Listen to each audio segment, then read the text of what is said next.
another episode of Epic Sketch Time. My name is Mark Monlux. I'm a freelance illustrator in Tacoma, Washington. You can find me at markmonlux.com. I do a couple of different comics, The Comic Critic, which is a compilation of cartoon movie reviews, and The Return of Stickman, which has been on hiatus for a couple months. And with me today are... I'm Bill Morse. I'm a cartoonist and illustrator working out of Seattle, Washington. At the moment, I only do one comic strip, which is called Rhapsodies at wpmorse.rhapsodies.com, though I have a handful of side projects I'm also in the process of developing. My name is Pat McEwen. I do a comic called The Devil and Mr. Gandhi. You can read it at devilandgandhi.com. Pat and Bill, if you'll put your comments over in the group chat, or rather your website addresses, I'll just copy and paste them directly down into the doobly-doo when I post this video so that people can go link to and check out your comics. Okay. So today, I'm going to be working on another in the series of obscure movie aliens. This one is a 70s creation that very few people saw. It comes underneath the category of carpet costume alien, and it's from a movie called The Alien Factor. And some guy realized that, I don't know if you're familiar with the tools used by some carpenters or drywall people, but they're sort of like these stilts that you can stand on so that you can lift things up and nail them into. Well, that was part of the, they figured, hey, we can make a really tall monster if we incorporate those into the costume. I've seen a lot of cosplays at conventions using that logic. And so your terminology there, is carpet monster something that's a actual thing, or is it something you coined? It's something I've coined. Whenever I see a monster that was poorly or hastily put together, I tend to call it a carpet monster. It's because of, I got the phrase carpet monster from an MSK episode I watched where they were reviewing The Creeping Terror, I think. Basically, it's this thing that looked like a giant slug made out of carpets that slithered around the ground and would grab people with sort of like vine-like arms and drag them into this rather obscene-looking mouth. And anyway, it's a true terror to behold, the sheer awful construction of it. What are you guys working on today? Oh, mostly I think I'll be just doing brainstorming for one of my side projects, and if I get a better idea, I might also start working on the robot challenge that I'm trying to participate in this month.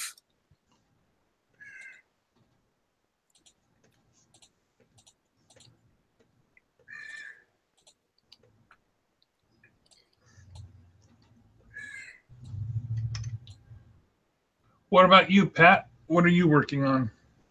I will be coloring, hopefully, for my issue 3 of Devil and Gandhi.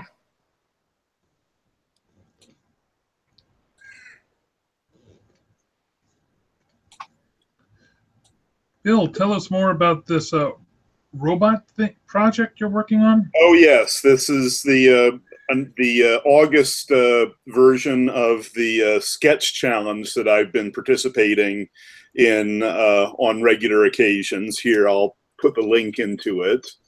It's essentially for character designers. It has about a couple thousand people who are regularly doing it with a different topic every month.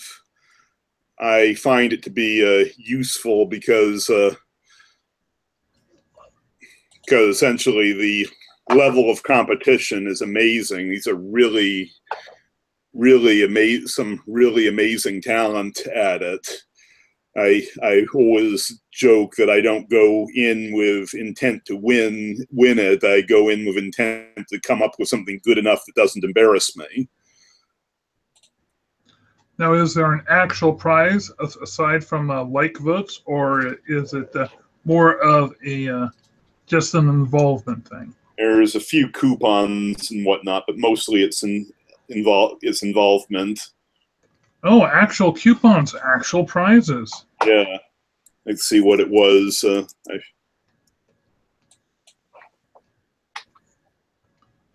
someone actually dug up a sponsor. A few, yeah. Essentially, they have some pretty big names. So if you look now, here's some of the designs that some of the people have contributed already. And at the moment, it's clearly running the gamut. Well, we just see you, Bill. You're not screen sharing. Oh, I am not. Oh, my bad.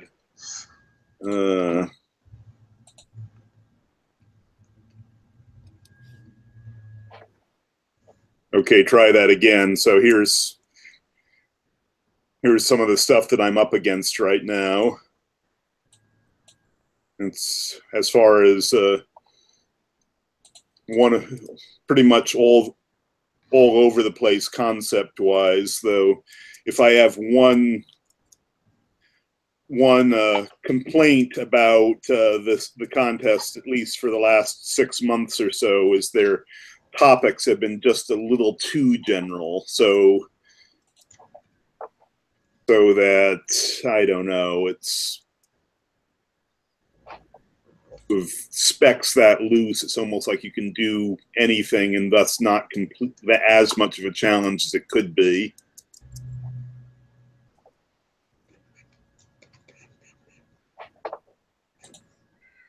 But I like to look at it as a good exercise, because by treating it like a professional gig with deadlines with a solid deadline as well. Also I like to think of it as a good way of forcing myself into doing proper time management, because since this is right up there with fan art, you don't want to spend too much time working on it.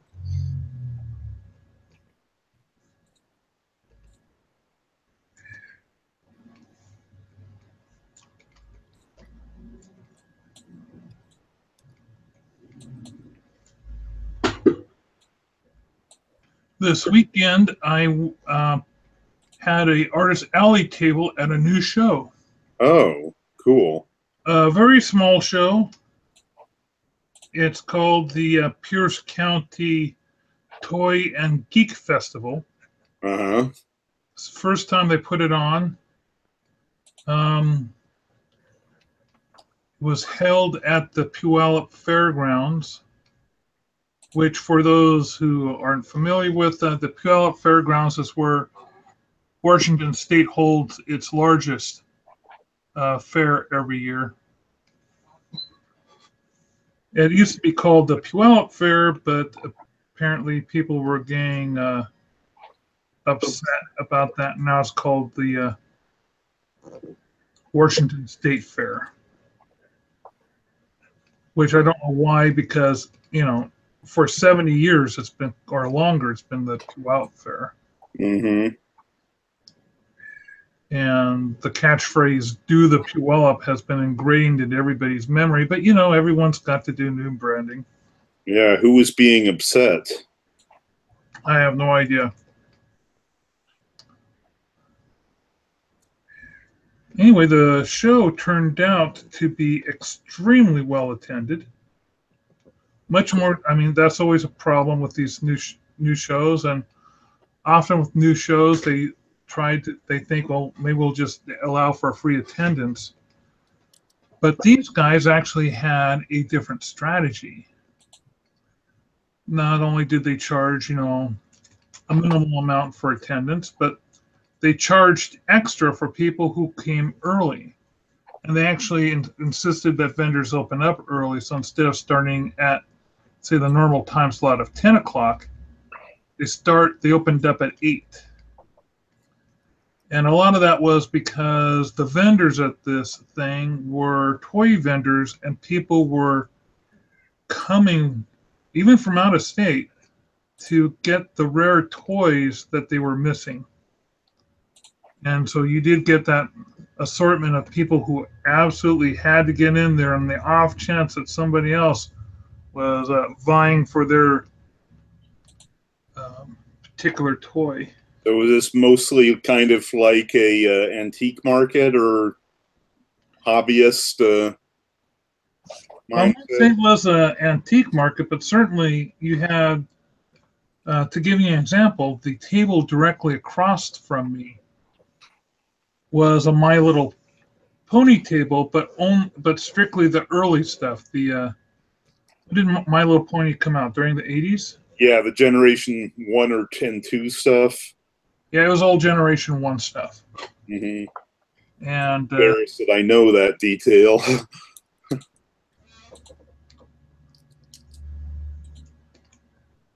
And they were doing a pretty brisk business.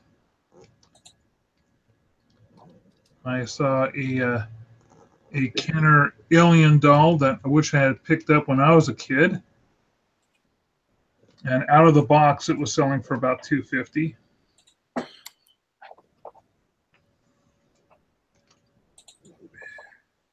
There were some other artists there, but actually fewer artists were there than I thought. They just didn't have a lot of space for us or for anyone. But the show was so well, had such a good high attendance, and everybody was so enthusiastic about it, including the fairgrounds didn't want to give more of the building over to a one-time off operation. But now that these guys proved that they were able to do a draw, they're going to triple the size of the show next year. Very cool. And it's beyond cheap. The table was only $25. I mean, you just couldn't say no. I had several of my friends in town say, "Oh, well, you go check it out for us, Mark. We trust you." Yeah. I think they just weren't willing to invest a Saturday to find out.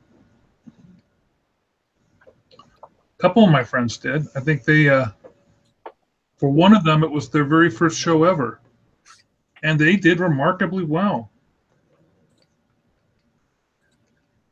So how'd you do? Were you mostly focusing on the cards or your usual?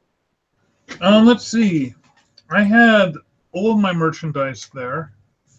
What set me over the top was T-shirt sales, because the T-shirts are the highest priced item on my table. So when I manage to sell a lot of T-shirts, I do quite well. Was this the usual lineup, or do you have anything new on? It's the same. I've actually managed to sell one of the Zombie Must Die shirts, which I've just been trying to get rid of those. Those have been a noose around my head. I just did one print run with those, and they just weren't selling.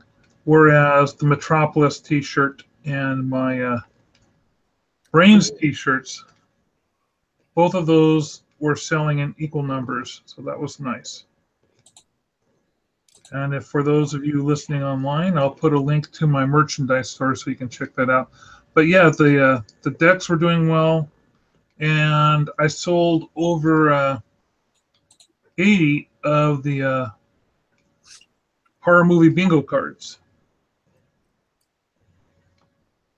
I usually sell those in sets of 4, 8, 12, and 20, and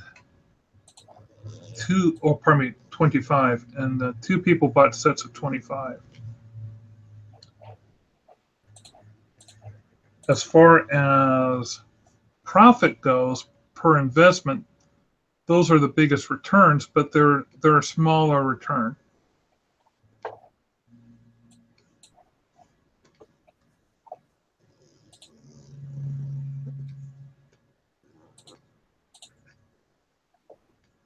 I think when I got them printed at Moo for about 35 cents each because I did a fairly large quantity run. And I'm selling them. When I sell them in batches of 25 for $20, that's about as low as the price goes. So I'm making over 70% back on those.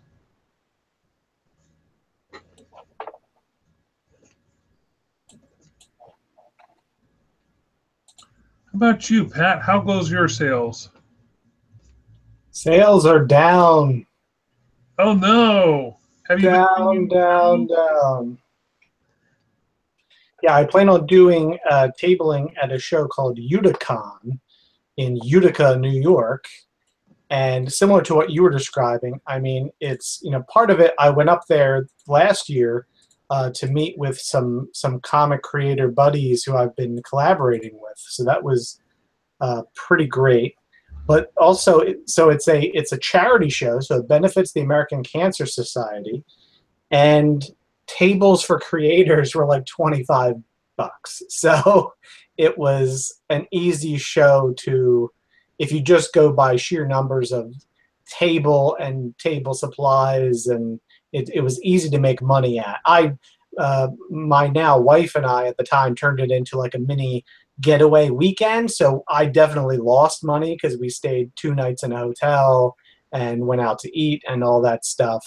So overall, I did not make money, but I definitely made money in terms of return on paying for the table, and it was a very good time.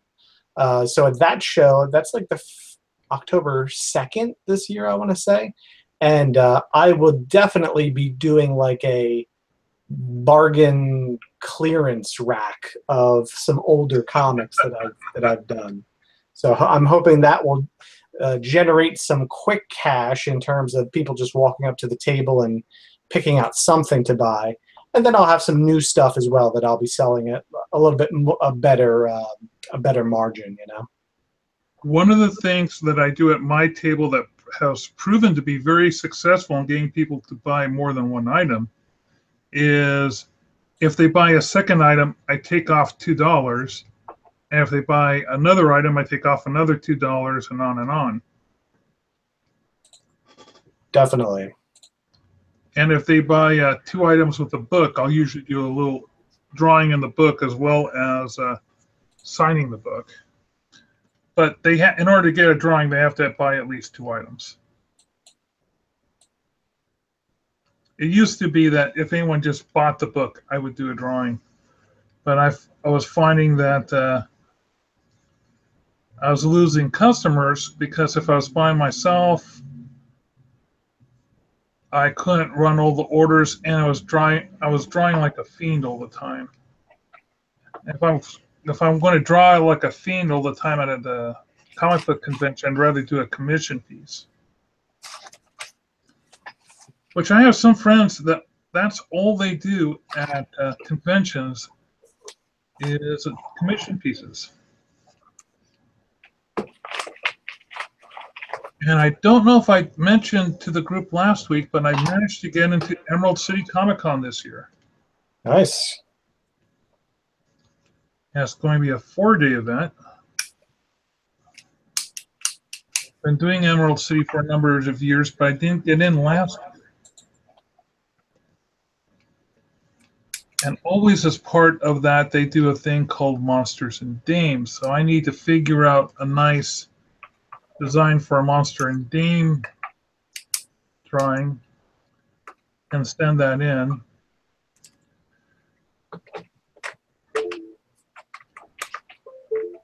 I came up with this one concept and submitted it to Monster and Dames, and they turned it down. And so I submitted the same drawing to an illustrator competition, and I got a silver. And I mentioned that to them. Said, "Oh wow, way to go!" The next year, underneath new management, I sent the same design again, along with a new design, because there was no there's no rule saying you couldn't resubmit the same design, or no rule saying you couldn't submit multiple designs. And my original design that they had turned down the year before got accepted. So maybe it was because someone knew that I won an award for it. That got it in. But what it did was that gets printed into a book called Monsters and Dames, which is released at the show, and people make a point of going around to all the artists to get their signatures. So it brought a lot of traffic to my table. And I would say about a third of them would buy something.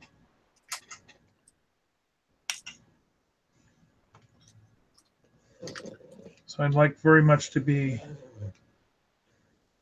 in another Monsters and Dames. Any ideas? The last one, the one that I did that got into the Monster and Dames was a little girl driving a robot tiki monster, stepping on little tiny one-eyed monsters on an island beach. And the one I did last year was a girl mechanic working on a car that was in the driver's seat had this big oversized blue hairy monster.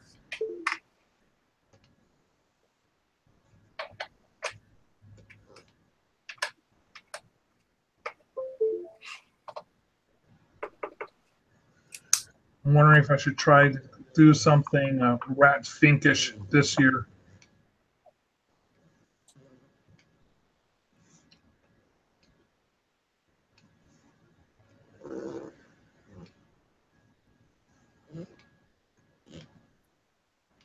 The typical tropes of girl riding a monster or a girl with a monster on a leash has been pretty much done to death.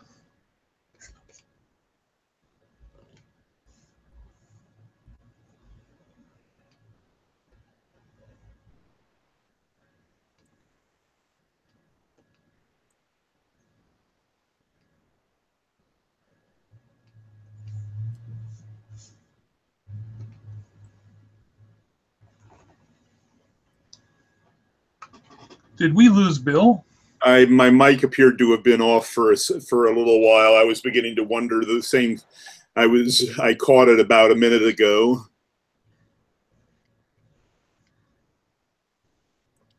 Sorry.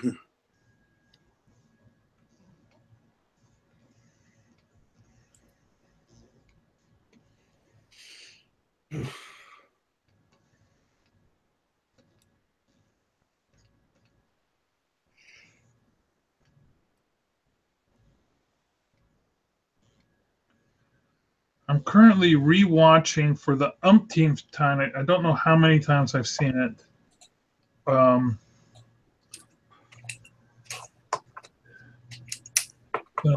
H.G. Wells movie called The Shape of Things to Come, or just Things to Come.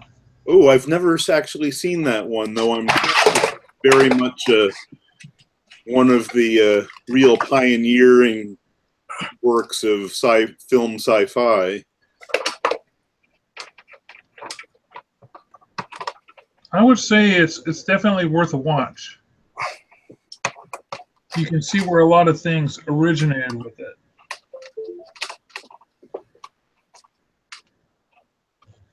But it was a movie made in 1936 about a world war that stretches from 1936 on, or from 1940 all the way through the 60s.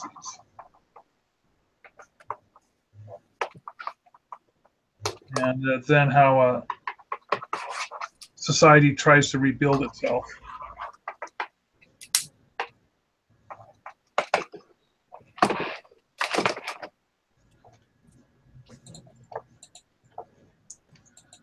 And the last time I watched it was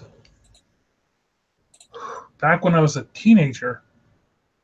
And I found the second half of the movie pretty boring because it was mainly a lot of guy in guys talking about politics, and to me it was just a bunch of talking heads at the time. I think I'll enjoy it a lot more this time around.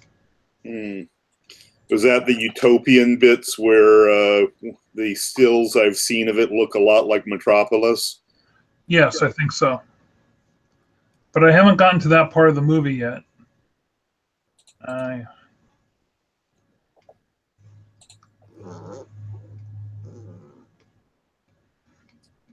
Still in the warlord phase. Yeah.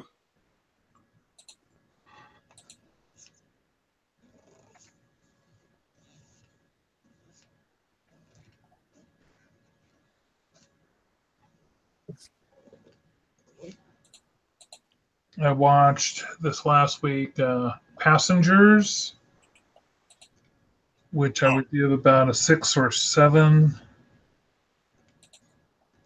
Let's see, what else did I see? Yeah, it's heard that's the one of the guy who wakes up in the middle of voyage and wakes up from cold sleep in the middle of the passage. That's right. He wakes up from cold sleep, and he still has more than 70 years to go before they get to the planet. I'd heard pretty mixed things about that one.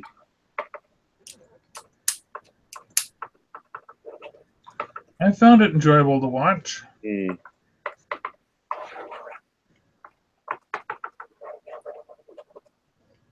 Certainly, it was very pretty, and I wish I had seen it in theater where the 3D that it was done in would have been perfect. I really love 3D. My experience with 3D is either... Yeah, I know, it makes you sick. I have some friends who they don't like 3D at all. You're one of them.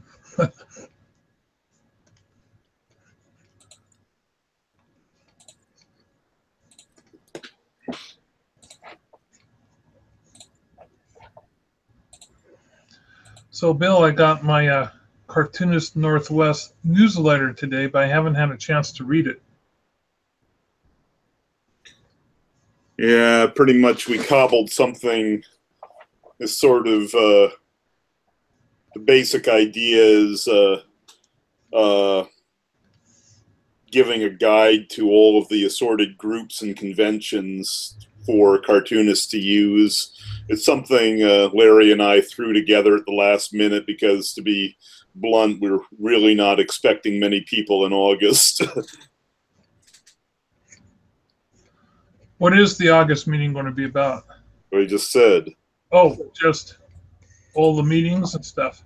Yeah, I mean, good conventions and various groups besides Cartoonist Northwest.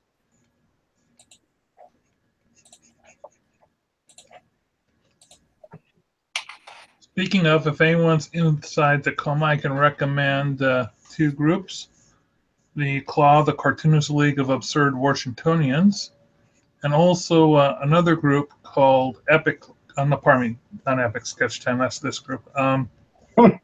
Freelance Fandango, which more of a bunch of creative professionals getting over, and while they're drawing, they sit and talk and compare notes on business and stuff. There's so much note comparing today that I didn't get any drawing done. Nice. I really wanted to get some drawing done. I saw Stowe there. Did he give you an update on how his tech issues are coming along? His tech issues, he's not trying to pursue them. I don't think we'll be seeing him in the foreseeable future.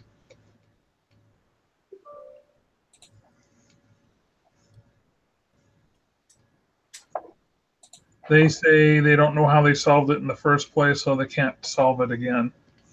Oh, God. So his frustration level has been maximized out. But I still invite him in on the off chance that he happens to be somewhere else at the time.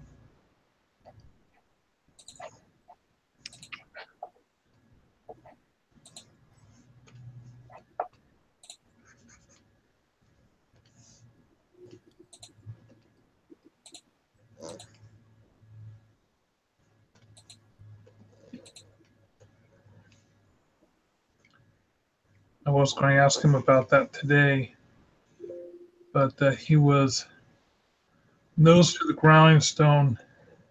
He almost didn't make the Freelance Fandango meeting. He was. I've been kind of running that group for him as well last month while he was busy doing a cartoonist workshop for kids. It's sort of like a cartoon summer camp. Nice. And since my August is heating up, I was very glad to put him back in the reins, and we were trying out a new venue, which is the Blue Oak Cafe in Tacoma, which was very nice. It gave us our own little room and a whiteboard, excellent Wi-Fi.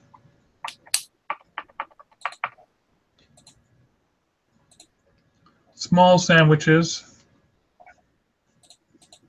but very tasty. I had the chicken and artichoke in case you're curious.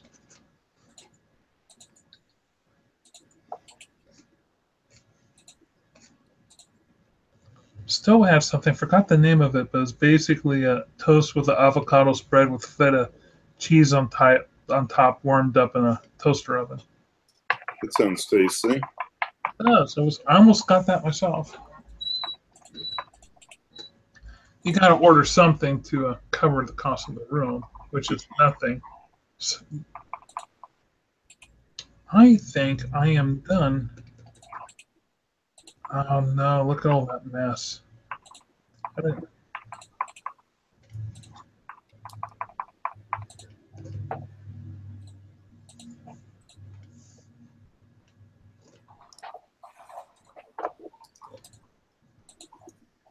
Tonight is my wife's and I date night, and we have no default place set, so we're playing it by ear, which is always dangerous. I always like to have a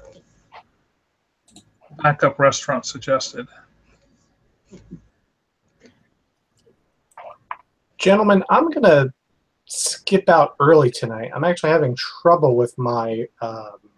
Your Wacom stylus? Yes, it's every time Windows 10 updates, it tends to like push out whatever pen drivers I had. This has happened before, but I get the feeling I may have to restart my computer. So, oh, what a bummer!